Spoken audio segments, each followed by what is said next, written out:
Hello and welcome to episode 354 of the Thinking LSAT podcast. I'm Ben Olson, that's Nathan Fox. Together we're the co-founders of LSATDemon.com and the LSAT Demon Daily podcast. This will air on Monday, June 13th, 2022. The next registration deadline is Thursday, June 30th. That's for the August 2022 LSAT. You can also find future dates at lsat.link/dates. Again, that's lsat.link/dates. If you have not attended Nathan's free shit, you should start coming. Every other Thursday, Nathan has a new class on a new topic that he thinks is most exciting to him at the moment. The upcoming class is on Thursday, June 16th, and it's called The Purpose of Making Worlds. So if you at all have struggled with logic games, you should come to this class and understand what we're talking about when we're talking about worlds. It's 4 p.m. Pacific, 7 p.m. Eastern. You can register for it at lsat.link/Nathan. Anything you want to say about that class? It's going to be awesome. It's going to be fun. I love teaching about making worlds. Making worlds is like the way to do LSAT logic games. It is the way of unlocking a game so that you answer all of the questions with certainty.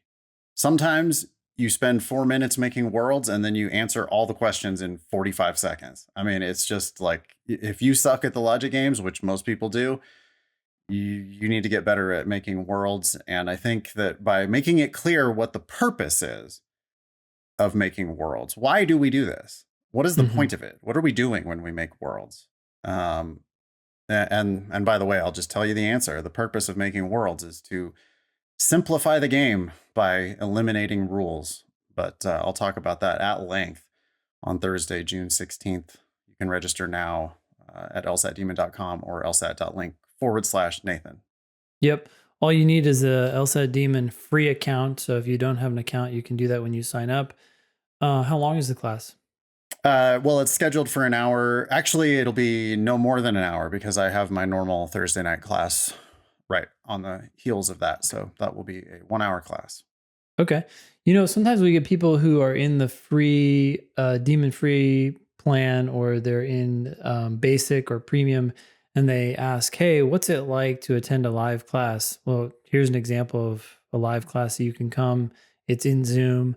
Nathan, you'll be teaching it. Will Abigail be managing the chat? Will be there. I think Jen will probably be there too, sharing helpful resources and having background conversations in the Zoom chat. If you want to ask our team questions while I'm teaching, you can. You can also interact with paying subscribers and tons of free students who will be there. Those are always like really vibrant, really active. I think that they're a great example of what LSAT Demon Live has to offer, but it's absolutely free. So hopefully you will come and join.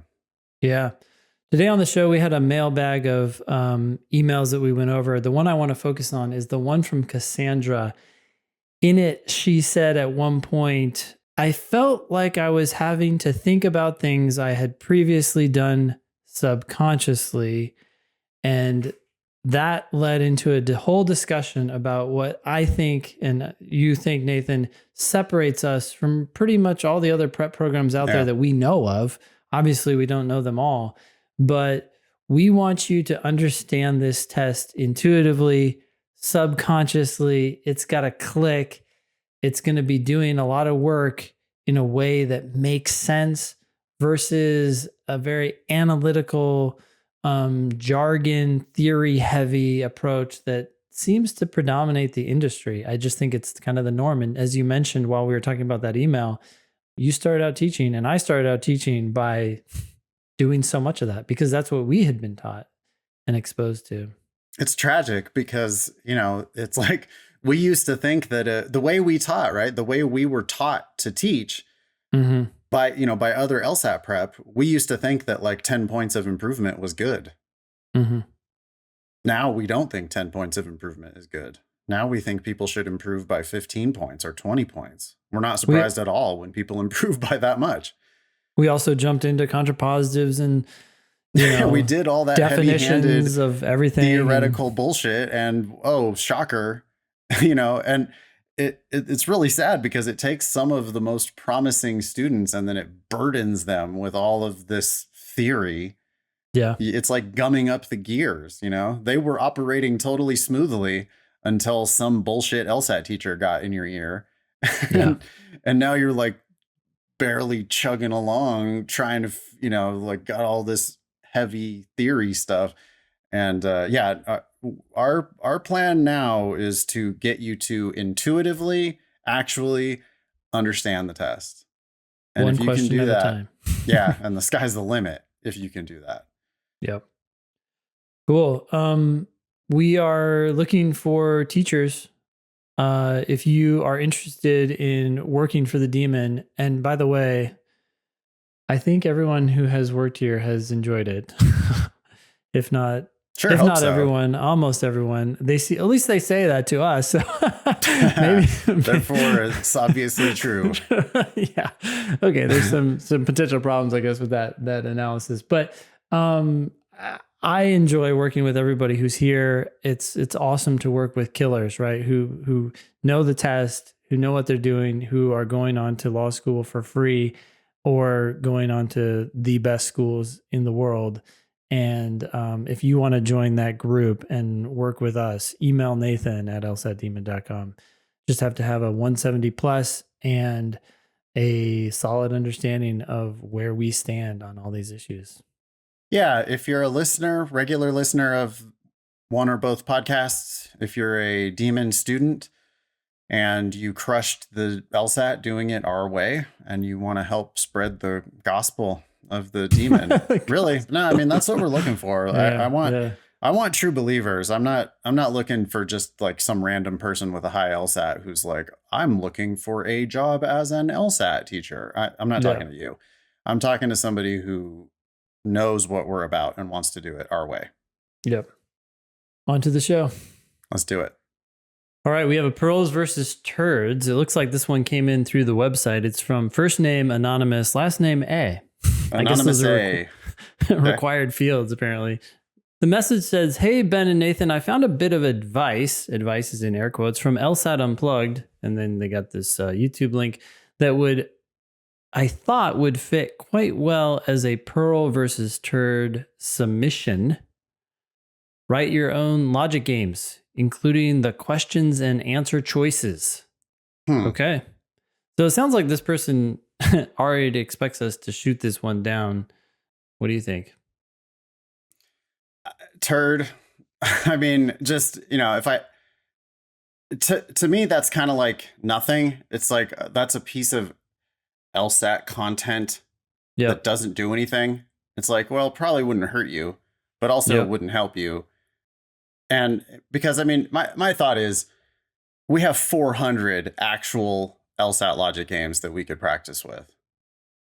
So surely this is of no value to someone who has not already mastered those 400 actual games.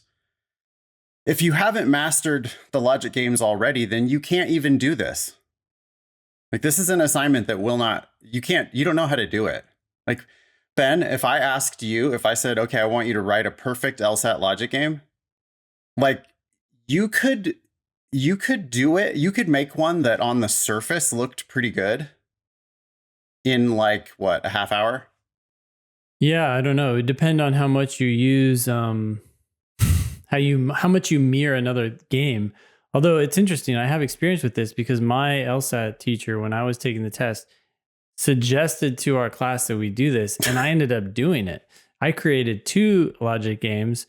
I don't know anything about them. I don't know if they were actually accurate or not, but I do remember feeling like I learned something about what the questions were actually asking. I'm not saying this is a pearl. I agree with you that it's a turd. I think it falls into this category of something that you kind of just mentioned. It doesn't hurt you, but if it helps you, it only helps a little bit. I mean, I felt like it helped me at the time. I don't know if it actually did, but you have to ask yourself, okay, how much are you going to get out of this? And how much are you going to get out of doing another game? Right.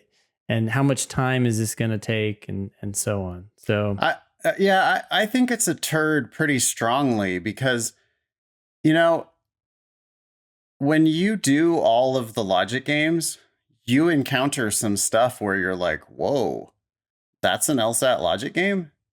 yeah. Weird. Mm-hmm. I wasn't expecting that. And if you make your own logic games, yeah, you're going to be like regurgitating a sequencing game or regurgitating some sort of a grouping game. You're not going to be thinking outside the box and coming up with something totally new. But the LSAT logic games have thought outside the box and have come up with quite a few weird little wrinkles. And I'm worried about the waste of time that this would entail. I'm worried that you would think you've got it, right? Like oh wow, you can come up with your own sequencing game. Yeah. Wow. Good for you. Okay, but can you solve the work pieces game? Can you solve the switches game? Can you solve the colored balls in the boxes stacked up game? Can you solve the colored glass windows game? Can you solve, like just there's too much work to be done. There's too much actual work to be done. And so that's why this to me strikes me as just gimmicky bullshit where it's like, well, here, let me give you this fun little exercise that you can do rather than do the actual work that needs to be done. It's like reading anything other than LSAT reading comprehension passages. Oh, get yourself some heavy reading to do. I find that to be a real it's like patronizing to me. It's like a kind of a condescending sort of a thing to say. Oh, well, you're not good enough at the reading comprehension? Oh, well, maybe you need to read some really dense material. Okay. Or you could practice the 400 reading comprehension passages that we have to work on. Which like if that's actually what you're struggling with, then maybe you should do what you're actually struggling with. Yeah, I mean, on some level, here's an analogy, right? If you're struggling with reading comprehension, then write a reading comprehension passage and questions and answer Right. choices. Like that seems like a nightmare. I mean, even just writing in general, is writing going to make you a better reader? I don't think so, because you're probably not going to write, or you shouldn't write, like the way the LSAT writes, right? The LSAT writes these long ass sentences that you have to learn how to unpack and digest and restate in your own words. I mean, so I did this, and I remember thinking like, oh, okay.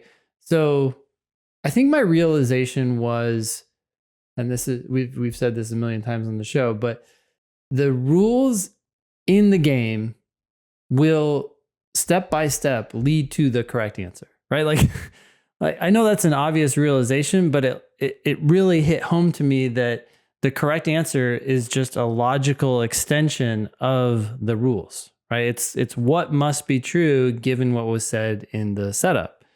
And I mean, that's a good realization, but I think you can just hear us say that and also practice the games. There's other ways to learn that lesson, including hearing my voice right now tell you that's how the shit works. Like there's the rules indicate the one correct answer for every question. I mean, that's almost the definition of an LSAT logic game. Like they can do all kinds of weird shit. But the one thing that they always have in common is that all the rules, all the questions are perfectly answerable from the rules. That there's just one objectively correct answer. There are 4 objectively wrong answers. There's no negotiation. There's no like weighing and balancing and evaluating, and one answer is a little bit better. Oh, that's just a better fit. No. 1 is correct, 4 are incorrect because the rules just tell you so. If you read it, if you understand it, there is only one answer that you can possibly pick. I don't know. I think the best way to learn that is to trust us that is true, and then get to fucking work and do an actual LSAT logic game. Yep. So that puts this scoreboard at 17 pearls, 62 turds. No, I already updated it. 61. You already updated it. All right, 61 turds, 24 ties. If you have A a lot of pearl bad versus advice out tude, there, man. A lot of bad advice. Just be careful. yeah. And if you have something that you're not sure about, is it a pearl or is it a turd? Email help at thinkinglsat.com or find us on social at LSAT at Thinking LSAT. Man, all I want to do is say LSAT Demon. What's wrong with me? You got Okay. LSAT Demon brain. Yeah. We have another email here from Cassandra. You got it? Yeah. Says, hello, Ben and Nathan. I hope this finds you well. After months of thinking about what I am good at and what I want to do, I have decided I want to go to law school. Sorry. That gave me pause. That's all. That gave me pause too, because lots and lots of thinking don't necessarily make it so. Well, let's let's stop there. Cause I do not intend this to mock in the slightest. It just makes me fucking scared. Like, I am really worried for people going to law school because I think that they really frequently don't know what they're getting themselves into. If you think about what Cassandra is saying here, she says she's thought about it. She's good at it. And this is what she wants to do. Law school. Okay. So what does that mean, Ben? Before we read any more, what does that mean about Cassandra? If she's actually good at this, what does it mean? She's going to be good at the LSAT. She's going to be good at getting a high GPA. She's going to be good at a lot of things that there are other ways of determining whether she's good at this. Well, yeah, law school and legal practice is it's for people who are good at school, for one thing. Like, if you say you're good at this, I'm like, what's your GPA? Yep.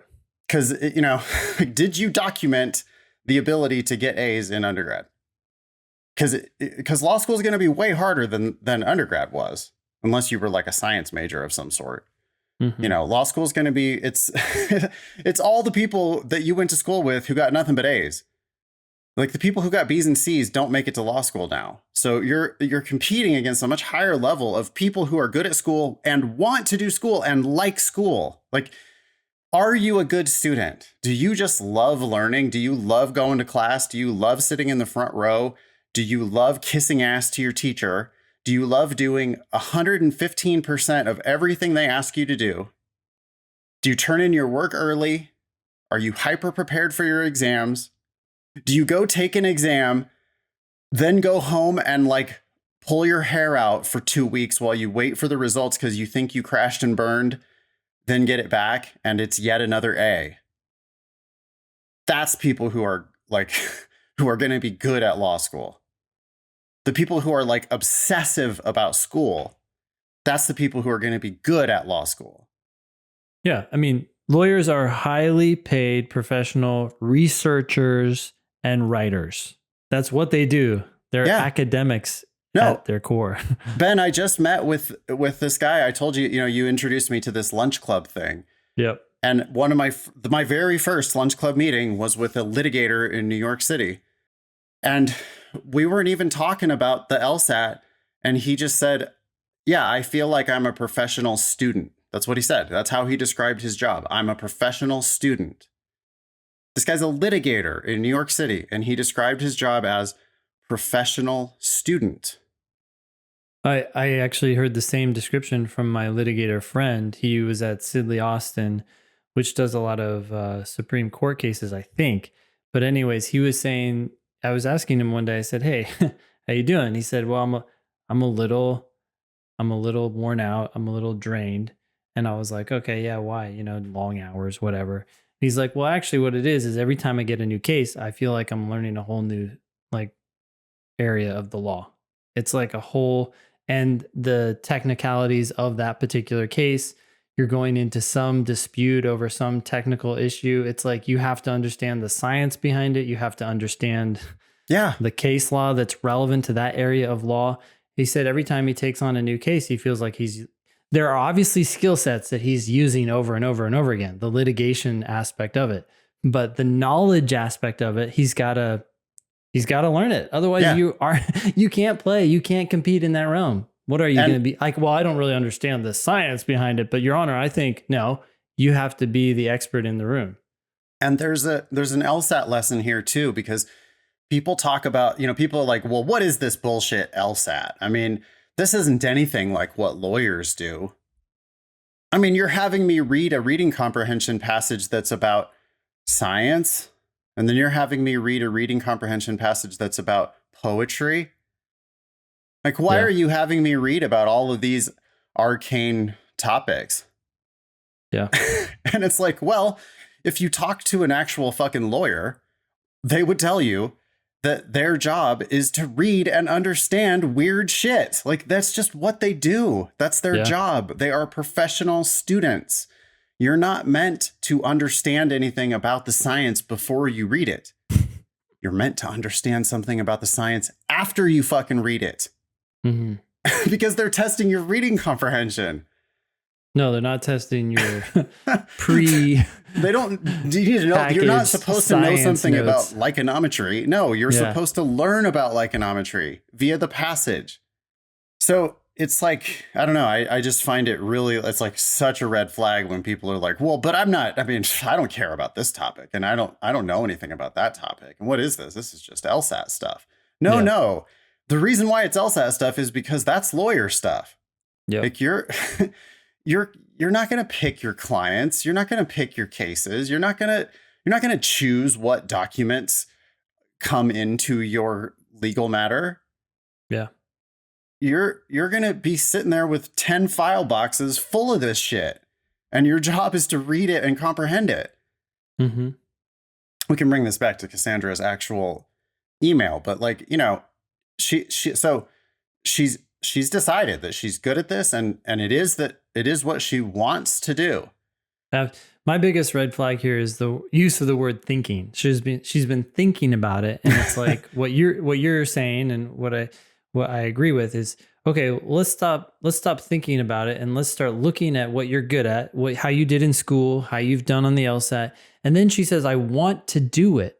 It's what I want to do. Okay, well, how do you know what you want to do until you talk to people who do it, or, read books about people who have done it, or maybe even tried to experience it on some level? Thinking about it, I don't know. That doesn't inform you. That just takes information you already have and regurgitate it in your mind. Yeah, I agree. And who knows what she meant by thinking. Yeah, we're beating her up for this, but it's not uncommon. I mean, it's super common for me, you, everyone to be like, okay, let me think about this and just chew on the information we have, as opposed to going out and getting information that would actually make a huge difference once you learn it. Yeah. Okay, so if this is a good fit, like if I'm going to believe that this is a good fit, it's certainly not about what she's thought about and what she wants to do, right? It's about okay, if it's actually a good fit for her, then she wants to be a professional student. Yeah. Like she wants to be a kick-ass student first. Okay, so let's see if that's what she's telling us here with the rest of her email. Okay. I'm a recent grad taking a gap year or two to work. I have listened to quite a few of your podcast episodes and find useful the advice you give in response to the emails you receive, and would like some personal advice as well. I want to keep it simple, so here's what my situation looks like. I took a diagnostic test in early May and got a 157. Right away, I go, ooh. 157. That's a solid diagnostic. Yep. Like I look at that and I go, that's great. If you had said 147, I would still be like, cool, we can work with that. If you had said 137, I start to go, okay. Like you got some work to do. Not impossible, to prove but yourself. Yeah. Yeah. Like we got to get to work today. And if you had said 127, I'd be like, boy, are you, I mean, really? Like, are you sure that this is, you got to be damn sure that this is what you want to do. Yeah. Yeah. Yeah. My best section. So 157 is like, whoa, holy shit. Like that's high. That's pretty rare that people start that high. My best section was logic games, followed by reading comp, then logical reasoning. That's a little bit of a weird profile for somebody who starts that high. We would normally see them starting highest in reading comp and worst in games. Middle logical reasoning, and logic games would be worse. Yep. Mm-hmm. So LR is actually her worst, which seems kind of strange. After hearing advice from a friend, I signed up for 7 Sage for a month. I felt like I was having to think about things I had previously done subconsciously. That sounds like Kaplan. That's not surprising for so many of these programs, even like Power Score and whatever. They make explicit a bunch of things that become a distraction. That's what I always thought as a Power Score teacher when I first started, 15 years ago as a Power Score teacher. I was like, hey, you got you did well on the diagnostic. Don't listen to anything I'm about to say, because this shit's going to hurt you. It's going to it's going to muddy up your thinking. You understand this. This is just common sense. Yeah. Now they're going to overly formalize it. We don't even do it right at the Demon anymore. Yeah. When I see people diagramming rules in logic games, conditional arrows and contrapositives and stuff, I'm like, hey, 12-year-olds understand the contrapositive. It's just common sense. It's just another way of saying the same thing. What are you doing? You're confusing yourself with all this bullshit. And I think that's what happened here to Cassandra. You're using a different part of your brain. So when you're doing things intuitively, you're understanding them intuitively. And it means that the analogy I heard, which I got from, that book, Thinking Fast, Thinking Slow, or whatever. Thinking Fast and Slow, Danny Kahneman. Yep. Yep. So in that book, I'm pretty sure it was that book, he said, when you're doing something subconsciously, the light is off. So you're unaware of what you're doing, but you are doing it. When you start focusing on all these rules and these procedures, well, you actually bring this whole process to a different part of your brain where the light is on. And that's comforting because you can see what's happening. But at the same time, it's extraordinarily, I would say excruciatingly slow because it's an analytical process that a lot of times people can get tripped up on. And that's why they make counterintuitive mistakes. And Absolutely. You're like, that doesn't make any sense. But what you just said, and they're like, yeah, but if L the contrapositive, blah blah blah, and it's like, shut up about the contrapositive already. Yeah, that's we used to both teach first night of class. I'm gonna teach you about the contrapositive because that's what I thought an LSAT teacher did. Yep. Now I don't think that's what a good LSAT teacher actually does. I don't do that anymore. I mean, because hey, look, if you're in Manhattan, you're in New York City, right? Mm-hmm. So if you're not in New York City, you can't be in Manhattan, right? I mean, a fucking 12-year-old could understand that. It's 2 different ways of saying the same thing. Yeah. Are you focusing on what is being said? That's the intuitive approach. Or are you trying to deconstruct it into some abstract concept? That's the analytical. As soon as you start writing that down, slow and approach. Doing the diagramming, then next thing you know, we see it in logic games all the time. But next thing you know, I see people going, "Oh, you're not in Manhattan? Okay, so then you must not be in New York City." And it's like, huh? Because I got a 3rd grader over here that's going to tell you you're dumb. I've got a 3rd grader that's about to name the other 4 boroughs and just tell you other places that you could be. And what are you doing? Yeah. And so anyway, that sounds like what happened to Cassandra. Here's another analogy just to try to hit this home for anybody who's still skeptical. And this is from a different book, but a lot of these books kind of overlap on some level. But the analogy is that the fast part of your brain, and this is maybe a poor analogy, but is like an elephant. And the analytical part of your brain is like the rider. So the elephant really controls and has the power, the horsepower to do a lot of work super fast and clearly. It's in the dark, so you don't see what's going on, but you understand. That's why things click and you're like, yeah, that makes sense. And they click fast. But the rider is this small little thing trying to control the elephant that really can only kind of somewhat control it and doesn't have the horsepower to do things quickly. That's why the book is called Thinking Fast and Slow, or Thinking Slow and Fast, whatever. Thinking Fast and Slow. Thinking Fast and Slow. And it's like when you use the intuitive approach, you're using the part of your brain that thinks fast because it's actually huge. The part of your brain where the lights are off is much bigger and stronger. I would say that more than anything, that's the difference between what we do and what other LSAT prep does. Yeah. We are training you to do this the intuitive way. To let go and trust. Well, we want you to actually understand it. Yeah. And actually understand it is in the dark, not in the light. Yep. We want you to do it without all this conscious, like formal mumbo jumbo on top of it. Yeah. We want to convince you that the test is actually easy. You actually can understand it. You have to read it carefully. You have to take your time with it. But then it's just going to like open up to you. I don't know how to describe it. It's just like it connects and it just makes sense.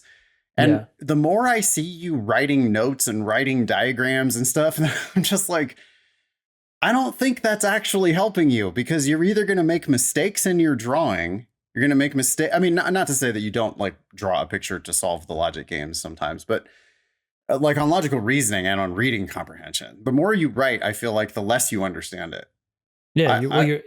And you're shutting down that part of your brain that could intuitively catch it and say, wait a sec, that doesn't make sense. But you're not, that part of your brain is literally shut down because now you're just fully letting go and trusting this other process. Another example is the wrong answer journal. It's like, don't write notes in a wrong answer journal. Understand it today. Let's get there. I want you to get there. Keep asking questions until it like, the click. I want to see, I'm addicted to it, you know, seeing the eyes widen, like the students like, what? That's all there is to it? Yes. Yes. That's all there is to it. I told you, you know, when you're writing stuff down, it's like, well, I don't understand this, so I'm going to put it in a wrong answer journal. And it's like all this convoluted notes that you don't really understand. No, I want you to do it one time. I want you to feel it one time. So stay with me, like talk to me, and we can get you there. Yeah. To where you're actually going to understand it. And it is a place to again, we got to get back to Cassandra's email. It's my bad. But Cassandra is having that experience of being unusually, you know, like probably, diagnostic. That's like a 90th percentile diagnostic to start with a 157, right? Yeah. You're in the top 10% already. On your diagnostic. That's like, whoa. Wait. Oh, actually, no, I don't know if that's true. And it's not top 10% of people taking the official test, but in the diagnostic, it is a top 10. I would say top 10% diagnostic. Yeah. Just guessing. Okay. Sure. Absolutely.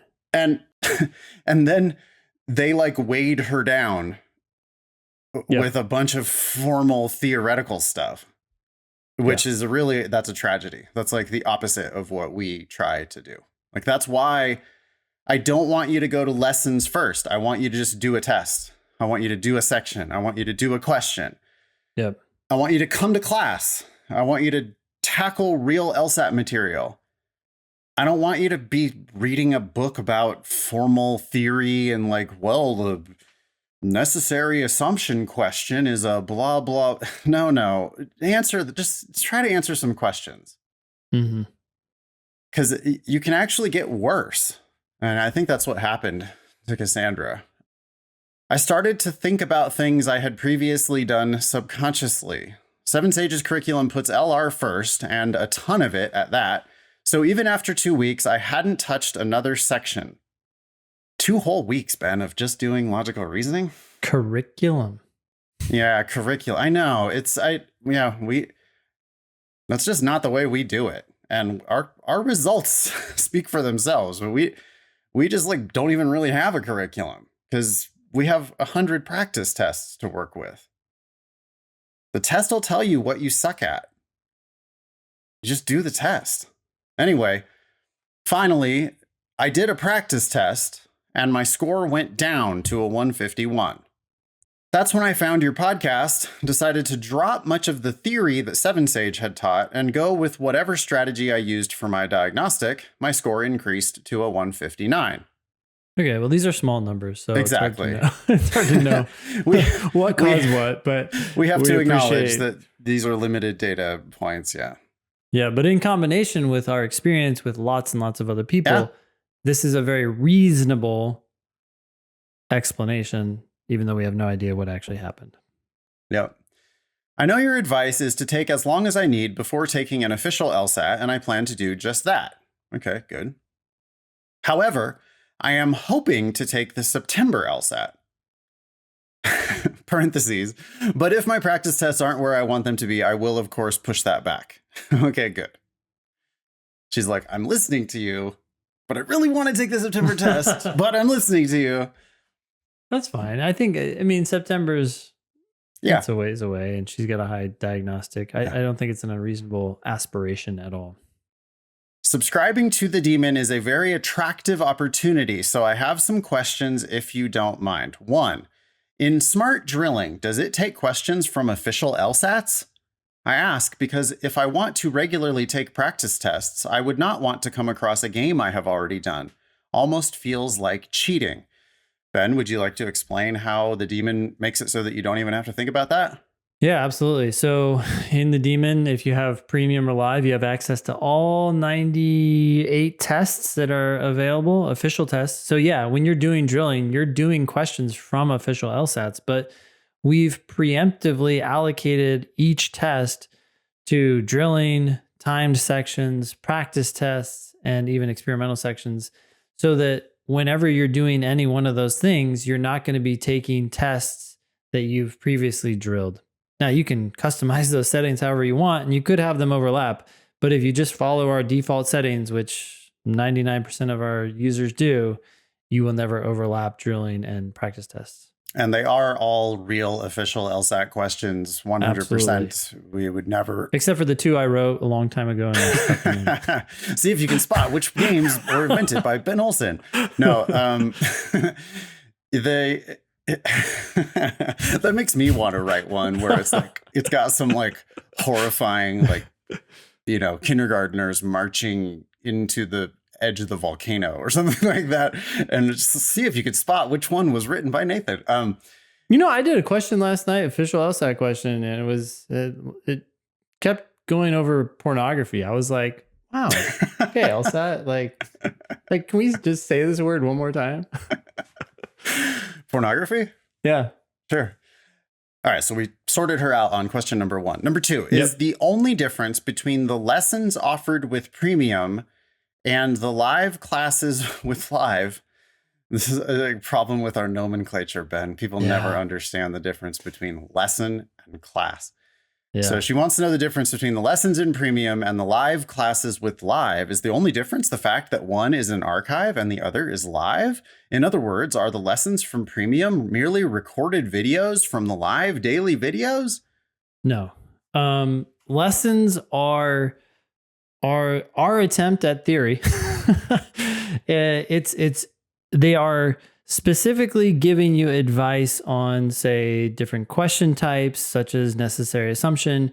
And we've written these with the experienced student in mind. So you do a bunch of practice questions, either in drilling or in practice sections or in timed tests, and then you come across a necessary assumption question and you try to understand it, and you realize, there's something I'm not quite getting here. You can read a little bit more about it in a necessary assumption lesson, which is not a live class that was presented to a bunch of students in Zoom. It's literally just written text on a page, sometimes videos, and we're explaining what necessary assumption questions are. Those lessons are way more valuable to experienced students than to newbies, because experienced students, it can help them get that click too, where you actually intuitively understand what they're essentially asking in those different types of questions. There are amazing resources when you need extra help in a particular area.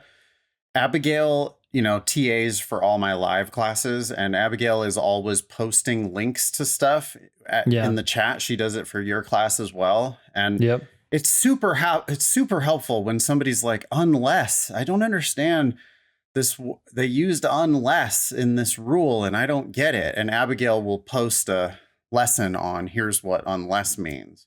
Yeah. And but boy, if you started with that, oh, you just be bogged down. It's like you're scanning the terrain, as you just said. The LSAT will tell you what you suck at, and there seems to be something that you are still not crystal clear about. It doesn't make sense intuitively. So then you go to a lesson and check it out.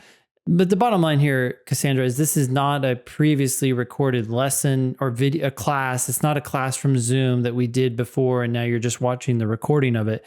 It's a written lesson that often has video content incorporated into it, and sometimes even quizzes. But the lessons, the classes that we do in Zoom are live, and then they are archived, and the only people that can access those previously recorded classes are live students. Great. Number 3, and I think I can answer this one, says, is application/admissions help offered with any subscription, or is the Demon purely an LSAT service? Mm-hmm. There are some lessons on application stuff. So at the premium or live levels, you can go into the lessons tab and you can find some stuff about personal statements. And there are some helpful resources that are there. For live subscribers, I am reinventing our applications admissions offerings. If I have learned anything in the 15 years of trying to help people with admissions issues, it's that they spend way too much time and energy thinking about admissions issues. Yep. My mission is to help you get that shit done. So I am creating a series of action-oriented live classes for LSAT Demon live subscribers.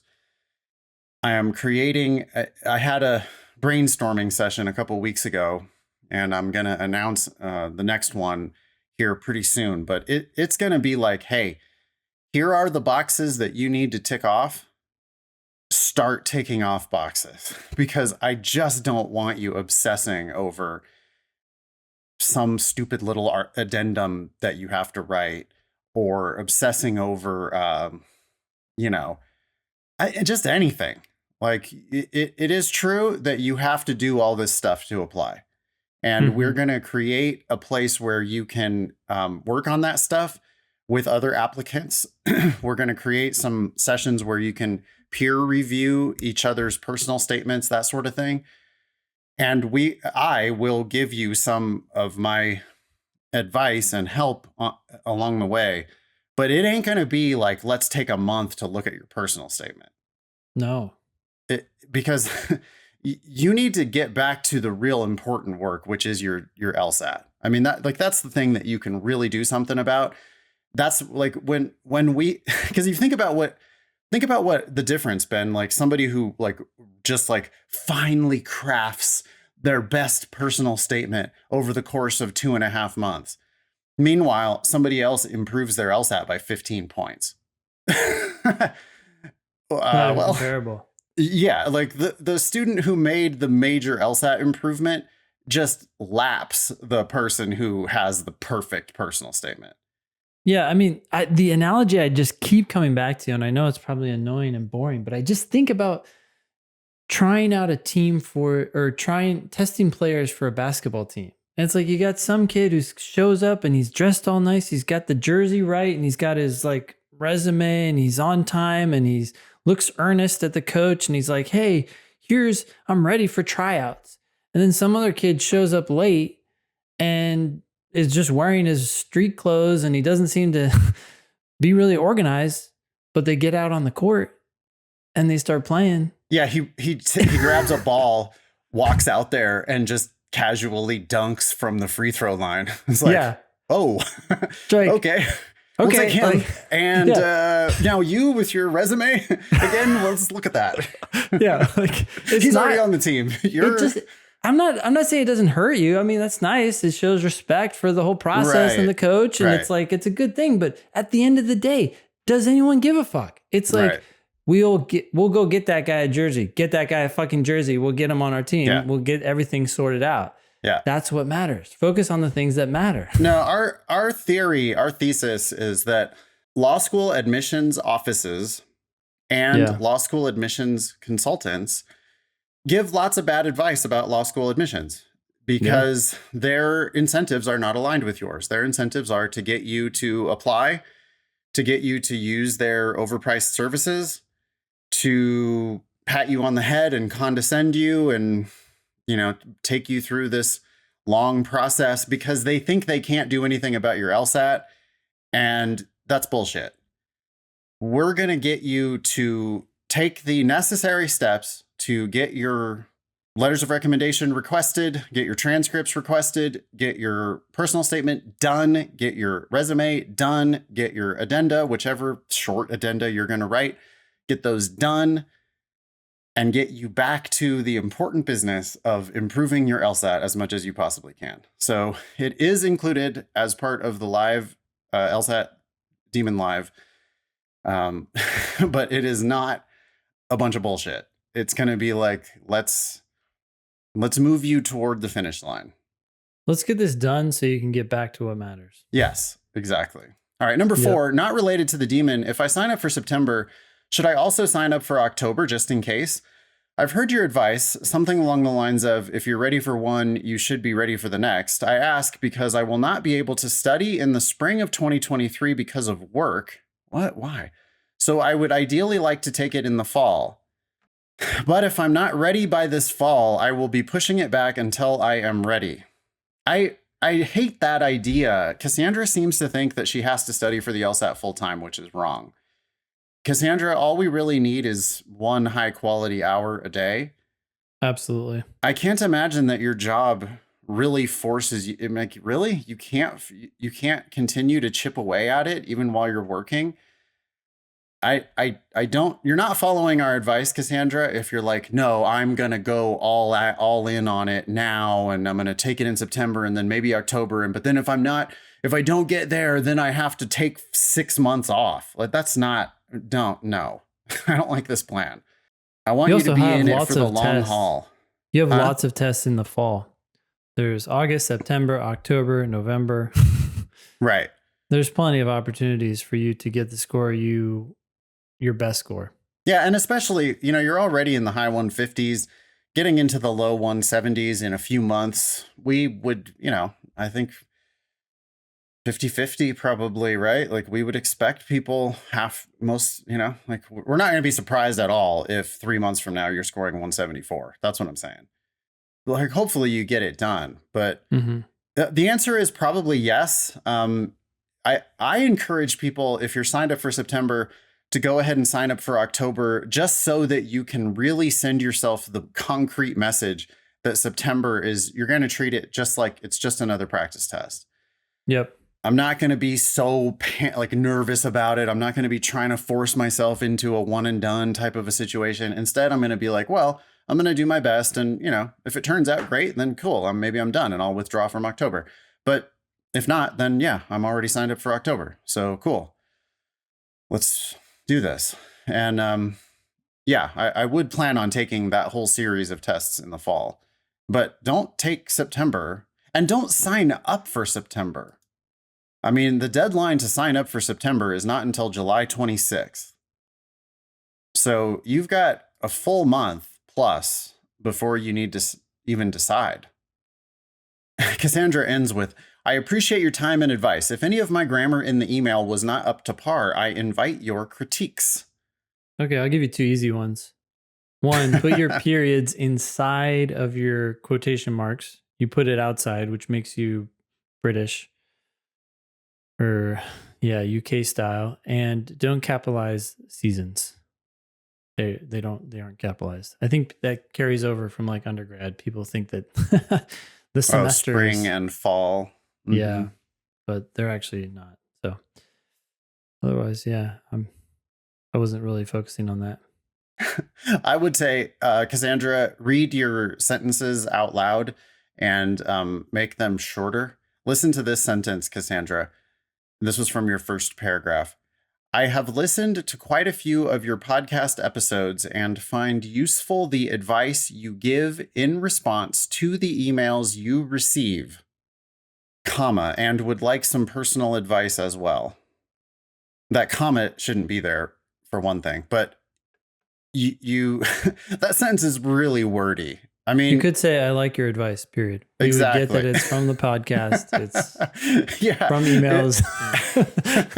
Right. Find useful the advice you give in response to the emails you receive is like, I think if you had read that out loud, Cassandra, you would be like, whoa, what am I doing here? I could cut all that. Is that just none of that needed to even be there? But, that said, Cassandra, your email was better than most. And the only reason why we're taking the time to attack the grammar here is because you specifically asked for it, which is an extremely lawyerly thing to do. And so, that is looking like I'm not believing her less, I'm believing her more. Yeah, we started out, Cassandra, taking you to town for using the word thinking. You're starting to provide the evidence that maybe this is a path that could work for you. Well, the 157 diagnostic and the willingness to work really hard, the willingness to listen to our advice, the willingness to solicit advice. I mean, she sounds like a good student.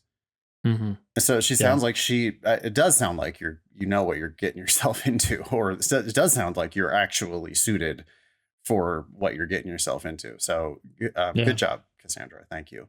All right. You want to take this email from Dave? Yeah. Hi, Ben and Nathan. I'm currently serving in the military on active duty, and am looking to transition to the civilian world in the fall of 2024. Dave, you lowercase fall. Good job. I know that I want to pursue higher education, but I have been struggling to decide between law school and business school as a part of my transition plan. Dave, I'm a little worried. Red flags. Yeah, for sure. Yeah, these are two very different fields. It almost feels like you've just picked them because they're part of the, I want to say the Trinity of law, medicine, and business. MBA. Yeah. It's like, oh, I must be one of those. And it's like, I know for sure I want to waste time and money in higher education. So what do I want to waste the time and money on? And it's like, no, dude, what? Like, you're putting the cart before the horse. Why are you now? My guess is GI Bill. Yep. I can scan his email and see GI Bill later. Yeah. So, he's GI Bill. He has the money to spend. Uncle Sam is going to foot the bill. But everybody, has to pay in time. And I don't know you want to pay in time for this. I'm not saying he doesn't want to go to school. It's just like, yeah, when it's like, oh, JD on one hand and MBA on the other. What do you want to do? Do you want to practice law? Because that's what a JD's for. Yep. Do you want to, trying to think of what an MBA is for. It's kind of like you're like debating between playing tennis or swimming. It's like, very different sports. Mm-hmm. I view both as pathways to jobs and careers that would allow me to provide a comfortable living for my family, even if I don't have a specific job in mind at the present. Okay. Yeah. You're basically going off the assumption that, hey, you can make a lot of money as a lawyer, which you can if you do very well at it, but you can't if you don't. And it's just not a great career path if you're not happy doing what you're doing. Becoming a lawyer has been an aspiration of mine for a long time, but I notice lawyers tell aspiring lawyers to do literally anything else. Yeah, that's not an uncommon thing. I was talking about lunch club earlier. Yep. I met my first 2 lunch club meetings just by a random chance, happened to be with litigators in New York City. Neither of them recommended people go into law. Neither of them thought it was a good idea. They were both successful practicing attorneys. They both were like, yeah. And that's if you succeed. Wow. Yeah. Okay. I've been looking at doing a potential JD-MBA partially due to my indecision. Okay, that is a huge red flag. People do this all the time to keep their doors open, but what you end up doing is closing many of them because you're just spread too thin. Yep. I'm studying for the LSAT and plan to study for the GRE once I have an LSAT score that is acceptable to my goals, 170 plus. My wife and I are both from Minnesota, and so moving home and attending the University of Minnesota, their law or business school, seems like an ideal fit. However, I am not limiting myself to only that school and would plan to apply to a variety of schools, including those in the T14. Why don't you work for a couple years and figure out what you want to do with your life? Absolutely. Like you're worried about the whole application process. You need to be worried about the path that you're going on, not how to do that path. Do something you're passionate about. Follow, like, the follow your heart, whatever advice. I don't know. Why don't you just go try something that doesn't involve burning up all your GI Bill money and 3-4 years of your life? JD-MBA is going to take 4 years and burn up all of your and more GI Bill benefits. Why don't you go work in a law office for a little while? I'm stealing this idea from a book I just read about a couple weeks ago, but the person suggested imagining 3 life scenarios.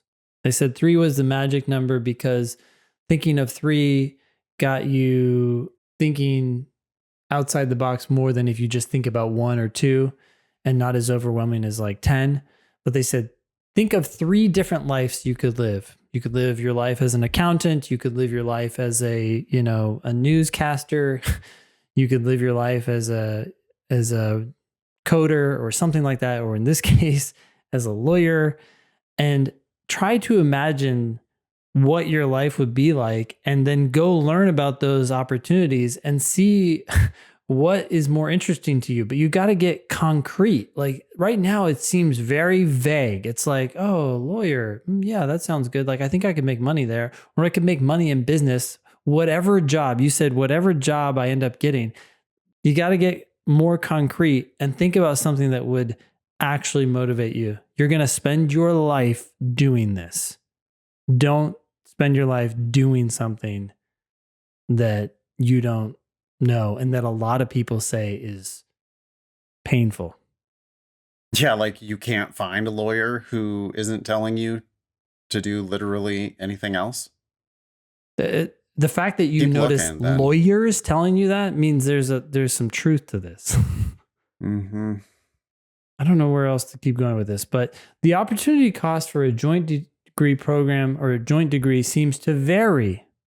I know that most schools who offer a JD-MBA make it a 4-year program, but there are others like Penn offer a 3-year program. Do either of you have a strong opinion on the pursuit of a JD-MBA? Yes, don't do it.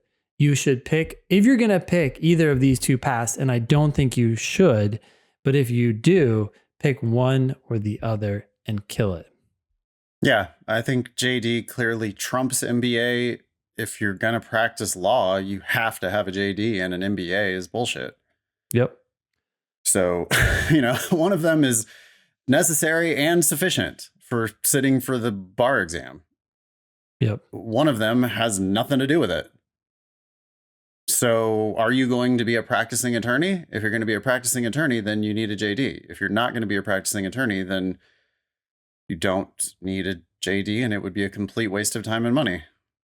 MBA is a completely different issue. MBA is like for people, in my estimation, an MBA is for people who either want to pay a lot of money and time for like some fancy contacts, like rub shoulders with kids of rich people, or it's for people who already work, at Ford Motor Company, and you want to get promoted into their management training program. But like, unless you know that the MBA is going to get you a promotion, then I wouldn't. And I have both degrees, but I wouldn't. I wouldn't do either unless I knew. Like, if I had it to do all over again, I don't think I ever would have gotten either one, because I don't use either one. I literally don't have a resume. I mean, I don't like these credentials. Who are they impressing? I don't practice law. I never took the bar. I don't need a JD. I work for myself. I don't have a boss. I'm not trying to get promoted, so I don't need an MBA. I don't think I learned anything in either of these programs that really helps with anything. So, be clear about what you want to do, Dave. Don't just waste this opportunity. Yeah. You mentioned opportunity cost. You got to focus on what you're giving up by pursuing either one of these. Dave continues further. I love your don't pay for law school mantra, and I have another point for discussion for the scholarship estimator. When I go to school, I will have 100% of the GI Bill benefits.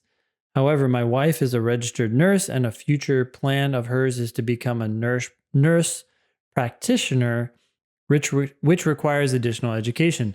The optimal way to accomplish these goals would be for me to score well enough on the LSAT or GRE to earn a full ride and transfer my GI Bill benefits to my wife. I have appreciated being able to use your scholarship estimator to assist in my goal setting. By the way, that's at lsatdemon.com/scholarships. For what scores I will need to achieve this goal of going to law school for free. But my question is, what exactly qualifies as a URM for the estimator? Do you include military veterans in this category? I ask because many of my friends who have transferred from the military to law or business school have successfully leveraged their status as a veteran to get into schools they otherwise might not have been qualified for given their GPA. But let me say, before we address the URM issue, you can go to law school for free and then transfer your GI Bill benefits to your wife, apparently. Or you could just not go to law school. And transfer your GI Bill benefits to your wife. You're committed to higher education, which, study after study shows that people who pursue higher education generally have better outcomes financially. But I feel like that's beginning to change. Well, it's also correlation, not causation. I mean, the type of people totally possible. who end up doing higher education are the type of people who are more likely to succeed, period.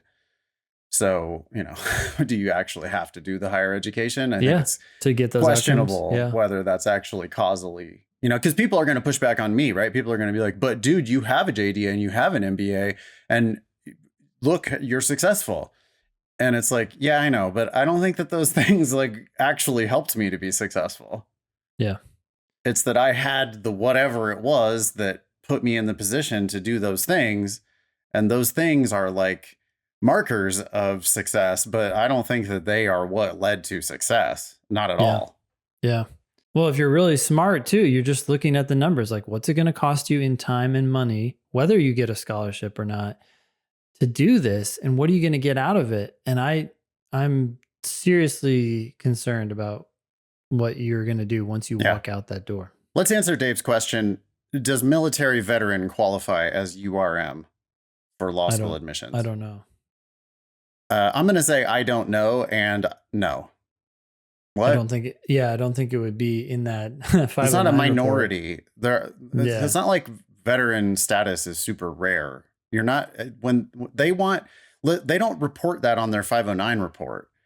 I mean, the 509s report ethnicity, race and ethnicity. Are you a racial ethnic minority? If you're not a racial ethnic minority, then you are not URM for the purposes of law school admissions. At least I don't know that, but intuitively I know that. Okay. Next one. Yeah, go for it. Hi, I had a question for Nathan and Ben. I scored a 158 on my last LSAT in January and got on the wait list for the University of Arizona, but didn't get into any of my other schools. I only applied to 4. My plan has been to just study harder and retake the LSAT in August and apply again this fall for fall of 2023 in hopes of getting a scholarship somewhere. However, I want to become a prosecutor and don't have any interest in working for a big firm. And my friend's dad, who is a county prosecutor in my hometown, said that if you plan to just work for the government, then your school ranking doesn't matter as much. Originally, I only applied to schools that were ranked in the top 50, but I want to hear your thoughts. If I want to be a prosecutor, would it be okay to apply to schools ranked in the 100s? There is a school in both Idaho and Montana there are schools in Idaho and Montana that are both still taking applications, but I didn't apply. Oh God, I didn't apply because of how poorly they were ranked. The fact that they're still taking applications in June for this fall, means that those schools are bullshit. And this is, by the way, coming from Nathan. Thank you, Nathan. Please follow our advice. Please apply broadly at the beginning of the cycle with your very best LSAT. And go for free. And don't worry about the ranking. If you can go to the best school you can get into for free. Exactly. Go to the best school that you can get into for free, but you need to apply to more than 4 schools. You need to apply to 14 schools. And you need to, this is, boy, this to me, it just like doesn't sound like a lawyer, because it's like, it's the people who don't want to do the homework that I worry about, the people who aren't I want you to be on it. I want you to be extra super prepared. I want you to want to be extra super prepared. I don't want, when I hear people talking about well, could I just, at the last minute, just do this thing? It's like, okay, but let's be honest. Half of the people who go to law school are not going to practice law. And when you do this, slide in at the last minute thing, it was already a 50-50 that you probably weren't going to practice law with your JD. But now it slides more toward, now I'm like, well, yeah, I give you a 1 in 4 shot of actually being a lawyer. Yep. It just doesn't sound like a lawyer, because you're competing with people who are way, way more sophisticated about this, way more prepared, harder working. Just they're more serious about this. I don't want you to this is not something that you casually do. It's like casually doing UFC. It's like, well, see, it's worse. It's worse. Yeah, that's one analogy. It's worse than casually buying a house for $300,000, because at least you have the asset in a house. Well, it also doesn't take 3 damn years of your life to buy a house. No, it doesn't cause alcoholism and depression and divorce to buy a house necessarily. No, it could, I mean, God damn, yeah, I'm just worried, Nathan. I don't, the way you're talking about this makes me think that you haven't really drank the Kool-Aid. I want you to go to law school for free more than anything else. And the way you're going to do that is the very best LSAT you can get, apply early, apply broadly, and then, don't ask us if it's okay to, I've never been, have you been a prosecutor? No. Okay, I have never been a prosecutor. What? A prosecutor. The prosecutor said ranking doesn't matter as much. I would ask that prosecutor a follow-up question. What do you mean as much? Could I go to literally this school in Idaho and then work in your office? Could I go to this school in Montana and then work in your office? Yeah. And yes. If they're no. Yeah, no problem. Great. Yeah. If they're yeah, no problem, then cool. But this sliding in, well, there's these 2 random schools in these 2 random places that are still taking applications at the last minute. And then I could be lazy and not continue to prep for the LSAT and not have to do 15 applications this September. And, I could just start law school this fall and not have to wait, not have to prepare more. To me, it is, it just doesn't sound like lawyer shit. I want to jump right in the ring right now and get my ass kicked instead of working out for a year before I get into this ring and get some training and that's what I mean. Get some specific training about how not to die before. So what are the rules again? Yeah. You're just knocked out immediately. You're submitted, you're just choking to death. You're still trying to figure out the rules. Good luck, Nathan. Thank you for reaching out. That's a good first step, but boy, please be better prepared instead of just trying to sneak in. This is not a game for people who are going to sneak in. All right. You want to read this email from Kevin? Yeah. This is coming from our Kevin on the LSAT Demon team. Okay. So Kevin writes, "Hi, Ben and Nathan. I'm sure you're always looking for something to talk about on the show. So here is an entertaining email, to say the least, that might work." Bold claim right off the bat. Yeah, we'll see how entertaining it is, Kevin. To say the least. Okay, Kevin. So there's more, apparently. "Even though I'm applying next fall, I receive daily emails stating that this is my, quote, last chance to apply, or, quote, time is running out." Oh, boy. No kidding. It's nearly June. These desperate law schools are very eager to reject or offer $0 in aid to any poor sucker who will take the bait. I'll take my chances in September. Thank you very much. I contrast this with Nathan. I mean, this is what Nathan was just talking about. Yeah. You know, Nathan's going to apply to these bullshit schools in Idaho and Montana. Do you think they're even going to give him scholarship money? It's like, of course not. They're going to give him a $5,000 scholarship so he can feel good about his decision, but now he's just wasted all that money. No, this time is running out bullshit. Yeah, they're right. They're going to give you a scammership. They're going to give you $5,000 on a $50,000 annual tuition, and they're going to rip you off. So Kevin is mocking one of these emails down below that comes from Ohio Northern University Pettit College of Law. Okay, he says, also take a look at the postscript at the bottom of the email. Feel free to take the survey. Okay. Anyways, Kevin, let's see what they wrote. "Dear Kevin, whether you want to become a lawyer to fight for the underdog, make an impact on social issues, or develop case law that defines your generation." Wow. This school has aspirations for its students. "You can accomplish your goal at Ohio Northern University Pettit College of Law." No, you can't. Come on. Really? Nathan, let me finish the email. Well, wait, hold on a second. Fight for the underdog. Sure, I suppose anybody could fight for the, like, get a JD, sure. Pass the bar. You can fight for the underdog. Whether you're going to win, whether you're going to do anything, sure. Okay, but then these other two, make an impact on social issues. Well, hold up. So make an impact. Impact is a very weak word. I mean, okay, make an impact. You help one soul, and you've impacted a social issue. Or be a patsy who makes an impact on social issues in the exact opposite way that you intended to make an impact. Sure. Like go into the ring fighting for justice just well enough to lose. Mm-hmm. I mean, that's possible. So maybe that's what they meant. Oh, sure. But then how about this next one? This is where the cake is just like, what? Develop case law that defines your generation. Okay, so you're gonna pass the next Roe versus Wade. you're gonna argue that case and make it law. I mean, that's just like totally fictional. I mean, maybe there's one lawyer in the history of this school who did that. That's possible. But I would, if you were considering going to this school, I would say, okay, can I talk to alums who have who have developed case law that defined the generation? I'm sure. I'm happy to talk to just one. That's totally fine with me.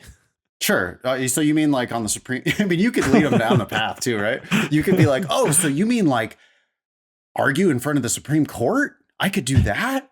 Yeah. Of course you can. Yeah. Oh, okay, cool. Give me their number. Just one. All I want's one. I want to talk to a Supreme Court litigator. Oh, sure. I mean, that's what you just told me. We'll get back to you. Yeah, no problem. We'll be in touch. I gotta look that up. We're very busy, I'm sure.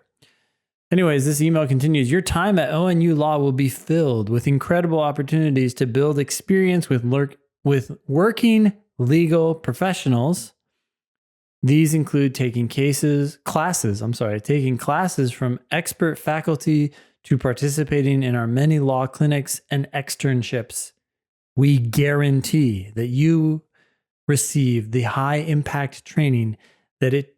Wait, what? Why can't I read this? We guarantee that you receive the high impact training it takes to become a successful attorney. I think I was thrown off because this sentence switched tense. We guarantee that you will receive. Oh, it already had the first sentence was bad. The first, look how many words were in that first sentence. And it had 2 commas, but then it had an or in the middle clause. And it's just like, Ugh. But it was also weather. Isn't weather usually 50, like one or the other? Yeah, one or the other, right? And Whether you want to do weather, this and or it's three that. things. So it's just like,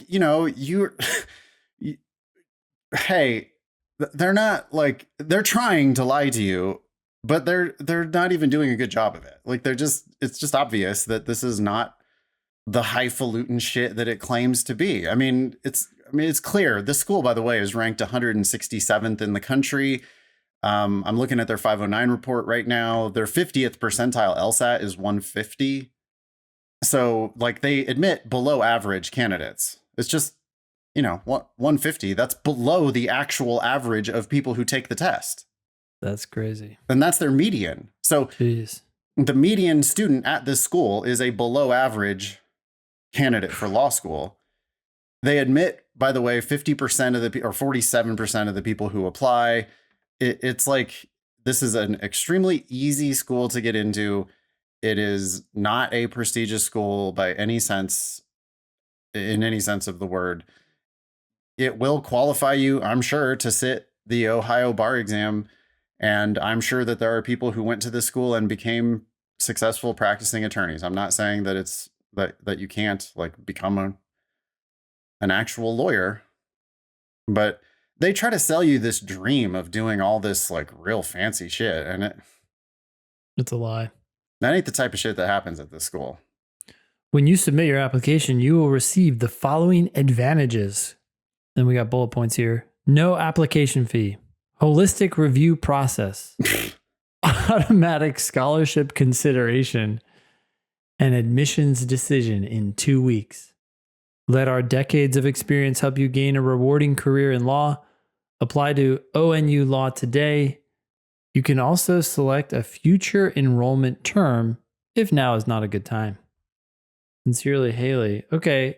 I thought that this was a last chance act now, but then they're telling you that maybe that's just what Kevin said. I'm not actually seeing any last chance. Yeah. Apply now in this. And in fact, they're telling you can just apply now for any enrollment term. We'll take you anytime because of course they will. We got lots of empty seats. P.S. When you take our brief survey, we can help you find the right law school for you and your career. Your answers will help us better understand your goals so we can connect you with the information and resources most useful to you. By the way, Ohio Northern University will always be recommended. Yeah, I mean, I didn't. Yeah, you have to put in your personal information on the first step of that. I don't want them spamming me, so I'm not going to do that. But I would imagine that they do recommend other law schools that are probably within their, this might be one of those schools that is like part of a family of 8 different for-profit. Yeah. I don't know that. I'm totally speculating, but my guess is that they're going to recommend other law schools that are in their consortium of schools. I mean, it's all just bullshit. They're all the same. They're, do you want to practice in Ohio? Okay, well then we might work for you. If you're not going to practice in Ohio, then this school is not the one you want. Anyway, next one. Thanks, Kevin. Yeah. This is from Jonathan. Hey, Ben and Nathan, would you guys consider going over your law school experiences in an extended, unfiltered presentation? Perhaps an episode on thinking LSAT, an hour-long class, or a series? I recently watched a writing sample lesson where Nathan said, one of the few A's I got was using this pros and cons 4-blocker. And it made me think, how can this smart dude not get all A's? I wonder what parts of law school sucked for him. You both drop nuggets of wisdom here and there about your personal experiences that are revealing and often hilarious. It would be beneficial to have a collection of those nuggets for future law school students to consider. By the way, I started with LSAT Demon in late February 2022 with a baseline of 152, and I'm scoring near my goal of 169. I just scored a 172, and it felt amazing. Thank you for designing an effective method of studying and improving on the LSAT. Best, Jonathan. 20-point improvement, Ben, with LSAT Demon. Sweet. That is awesome. Not surprising. Not surprising at all. I mean, people start at 152. I'm like, cool. Let's get you to the 170s. That's fantastic. Yeah. Why is your goal only 169, Jonathan? That's so specific. Like, that shouldn't be your goal. Right below, like, what is this? Like, it sounds like a $9.99 for this. Your goal should be as high as you can possibly get. Open all the doors you can open with your LSAT, and yeah, you're selling yourself short with 169. Okay, law school for me was 10 years ago, 11 years ago. I don't have enough to say about it to do an extended presentation. I found it excruciatingly boring. I found it extremely frustrating. I thought that it was going to be scientific, and it wasn't. It was pseudoscientific. It was dogmatic. It was, I don't care whether this makes sense. You need to memorize. Here's all of this convoluted, justifications for what they've done in constitutional law, for example, over the years. And you don't need to understand it. You just need to memorize it. And the message I got was, it's not about justice. It's about money and politics and power. And I didn't find it interesting. I found it boring and I don't recommend it for me. But I'm a bad student. Like, I was a bad student to begin with. I got bad grades in undergrad. Then I didn't get good grades in law school. Shocker. I mean, how's that a surprise? I don't like sitting in classes, having people lecture at me. I don't like being told to read a bunch of boring shit that I don't want to read. I don't like writing essays about nonsense. So I hated law school. As far as how can I not get all A's? Because law school is fucking hard, dude. Like, I mean, I tried kinda in my 1L year, and I did pretty well. I got like a couple A's my first semester and maybe 1A the second semester. And I think I was like 38, maybe top 25% of my class in my first semester at Hastings, which is not that great of a law school, but it was plenty of competition for me because I'm just not that good of a student. I got all the horsepower. I got none of the willpower. And I was not willing to fight that fight not with those fucking killers. Now, not everybody at Hastings is a killer. And maybe there were like 50% of the people there where I would be like, oh yeah, if I tried, you would have no way of competing with me. But the other 50% of the class, even if I tried, they would be able to compete with me, especially because they have way more work ethic than I do. And there were some really, really, really smart people there. And so it's just, I don't know. People don't understand how hard law school is. They don't understand what the level of competition is once they get there. I found it excruciatingly boring and excruciatingly high stress. I don't recommend it. But that's like all I have to say about it. Do you want to say anything about it? Sure. Yeah. Well, so I went from a math heavy undergrad program, econ program, to law school. And I remember for the first part of law school, I kept trying to figure out what the truth was. That's a weird word, but like figure out, like in econ, people are debating what is in fact happening in the economy or, with whatever it is that they're focusing on. And you have different models and theories, and you can disagree about whether or not they accurately reflect reality. But the underlying assumption of economists is trying to figure out what's actually happening and represent that in some sort of model. Yeah, right? Math and science are like a search for truth. A search for truth. And I approached law school in the same way. I naively, foolishly thought that the point of all this discussion was to figure out what the law actually is or should be on some level. It's kind of a stupid idea in retrospect, but I thought that's what we were doing. I thought we were reading this case law to determine what in fact the law was, or how, what it really is. And I had that same realization. I remember I was in my wills and trusts and estates class, and I was like, this isn't about what is true. It's about what you can argue. Yeah. And if you ever get in a legal mess, right, get a fucking attorney and lawyer up. Don't talk. Yeah, you shut up. You have and like, that's what we would do. boy, if I was ever in a legal anything, I would be like attorney, lawyer, Bye. Thanks. Yep. lawyer. I'm not saying anything besides lawyer. Like, give me a Yep. lawyer. I am not a lawyer and I don't know what to say. So I'm not saying shit. Give me a Yep. lawyer. That's it. And yeah, it's because the truth is, and they can't acknowledge it, but it's 100% outcome driven. And it's, here's what I wanted the outcome to be. Here's what the case law or the statutes actually said. And I'm going to make a real convoluted argument to get to the outcome I want, even though it makes no sense. And then 200 years of that. And that's how you get, Roe versus Wade and all of our constitutional law. Yep. And it's just like, none of it makes any sense. I mean, none of it is real. People would ask in class. I was sitting there in a con law class and someone raised their hand and literally said, "Is any of this real?" And the con law professor laughed and said, "Well, because I'm a professor of constitutional law, I guess I kind of have to answer." But it was clear that it was clear that the answer was no. It's clear that the answer is no. We are studying fiction. Yeah, we're studying. When they say thinking like a lawyer, what they're really saying is we're going to train you to argue and win. Yeah. Not to find the truth. Right. And expose it. Right. You're going to learn how to argue and win. And, I had that realization in my wills, trust and estates class, but where it really hit home and where I became really cynical, because I still held on to this naive, like youthful idea that we were like in the pursuit of exposing or understanding the world better.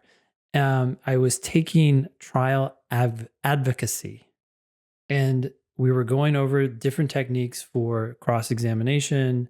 And basically the teacher was explaining to us how we get someone to appear to be lying. They didn't say it like that. Right. They're presenting it. It was, for example, if you want the jury to draw a certain conclusion, but that conclusion is actually not true, it's false. You don't ask the person on the stand that question. You ask them the questions that lead to that conclusion, and then you stop your questioning. Because if you continued questioning, then the actual truth would come out and it would undermine your whole like buildup. Like that class was all about how, again, like you're saying, outcome driven. How do you get the decision you want? Yeah. Not what actually happened in this case, and let's execute justice, or this term that we always talk about, right? Well, they always fucking talk about justice. The law schools themselves are like, they lead you down this path of making you think that you're going to be fighting for justice and that it's about what's good. It's about what's right. And no, it's not. It's about winning. It's about money. It's about power, politics. It's about winning. And if you are okay with that, then this is absolutely what you should do. But you have to be like, I think to be successful, it's best to be just sort of morally ambivalent. It's like, no, this is a game. I'm trying to win. I want to win. That's what I would want, right? Like if you're going to hire a lawyer, I don't want a lawyer who's like, you're right. This is not fair for you. We're going to get the outcome. We're going to get what you deserve. I don't want to hear that bullshit. I want to hear, oh, okay. Oh yeah, we can win this case. Wait, like, so what's the outcome you want? Yeah, I understand what you want. Can we get from these facts to this outcome? That's what it is. It ain't about what it should be. It's about, can we do it? I found it very distasteful. I hated it. Yeah. I couldn't stand it. I wanted it to be about justice. It was not. I don't think either of us are saying that all attorneys are bad or lying or whatever. It's just that there is this underlying assumption, at least in my experience in law school, that it's almost because it's an assumption as opposed to something that's made explicit, it's easier for everyone to swallow.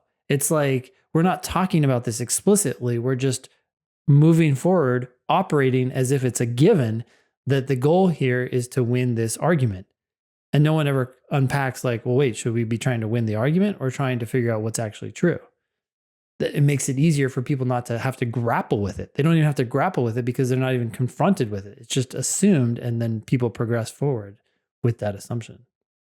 Anyways, I don't know if that's what you wanted, Jonathan, but that's what you're going to get. That's what I took away from my experience. All right. Last email from Alec. You got it? Yeah. Hello. I have a question regarding letters of recommendation. I plan to apply as early as possible this upcoming cycle, either September 1st or 15th, depending on the school. Of course, I want to make sure that I have my letters of recommendation well before those dates. However, the professor, who I believe would be an ideal recommender, told me that the earliest she could meet to discuss such a letter would be early September. She is spending the summer writing a book. This warning gave me pause, as it means I likely would not receive her finished letter until late September. I really want to use this professor as a recommender because she can speak to my specific interest in election law, hopefully strengthening the narrative that I craft in my personal statement. Yet I am hesitant because of the possibility of delaying my application. What do you think? Go with this professor who I am confident would write a solid recommendation, or try to find another who would definitely finish before September? Don't worry about any of this. Get your application in on time. That's something that matters. Letters of recommendation don't matter.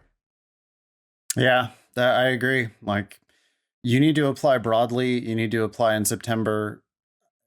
I would also add that this professor did not respond enthusiastically to your request for a letter of recommendation. She came up with an excuse to delay. That's not a good sign. That's not someone who's like, yeah, I want to write you a letter. Because really, how hard is it to sit down and write a letter if you're writing a book? It takes 15 minutes. Yep. She has a template on her computer that she uses for this. She has written dozens of these. Unless she thinks that she needs to write you some real fancy pants something, which, in which case that's a shame, because she really does want to do a great job for you.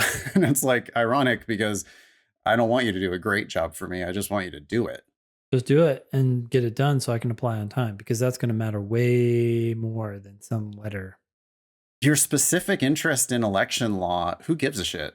I mean, that's like, that's just that's important to you, Alec. And that might be a real sensible reason. I don't know. Might be a real sensible reason for you to go to law school. I don't think the law schools care. They go out of their way to say that most people change their mind about what they want to do once they go to law school. And I don't think that your specific interest in election law is going to be necessarily that interesting to them. I think that they, boy, hey, Ben, if you're a law school, what specific area of interest gets you excited in an applicant? When an applicant comes to you, what do you really want them to be interested in? I don't think they care about that. I do. Okay. Corporate law? Big law, money. Yeah. Fuck sure. yeah. I think that they can say all they want about justice and whatever, but the truth is that this whole enterprise, this whole giant law, writ really large law, is sponsored by the rich. And it's all about big law. Like, big law is the reason why this whole thing exists.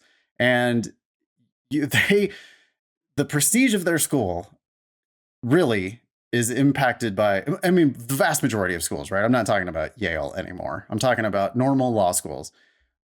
Their prestige comes from how many people they put into big law. Wait. That's actually still true for Yale. and also for Yale. Okay, fine. It's not like Yale doesn't have a huge number of partners who make millions of dollars every year at big name firms. The majority of their grads every single year, I'm sure, go straight into big law. Yeah, so that's a part of their reputation, right? Yeah. But they're the rare school that has the luxury of not being all about big law. Fully dependent on them because they have other avenues, but they're still largely dependent. If you're a normal law school, right? A run-of-the-mill, a mediocre regional law school, and I love using my alma mater, UC Hastings, as the example of a run-of-the-mill regional law school. If you're Hastings, They would go out of business if it weren't for people going to Hastings and then eventually getting big law jobs. You know, their big law placement is probably only 40% or whatever, but they'd be excited about. They'd be like, wow, this person is going to kill it. They're going to go make a lot of money. We're going to be able to spam them from the alumni association, asking them for money for the rest of their lives. We could get them to potentially be a donor back to the school. That's the one we want.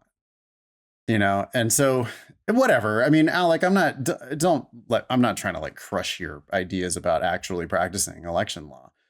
I'm just saying that this narrative that you're worried about crafting, I think the law schools are much more interested in your LSAT and your GPA and whether you're a killer or not.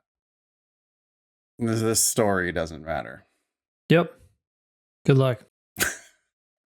Hey, you have questions for us? Email us at help@thinkinglsat.com. We'll try to be as honest as we always are. Hope you can withstand the scrutiny. If you have questions about LSAT Demon, email help@lsatdemon.com. You can also check out our other podcast, LSAT Demon Daily. That was episode 354 of the Thinking LSAT podcast. Thanks all y'all for listening. Nice knowing you. Don't, please, God, don't pay for law school. That's the rule. Don't forget it.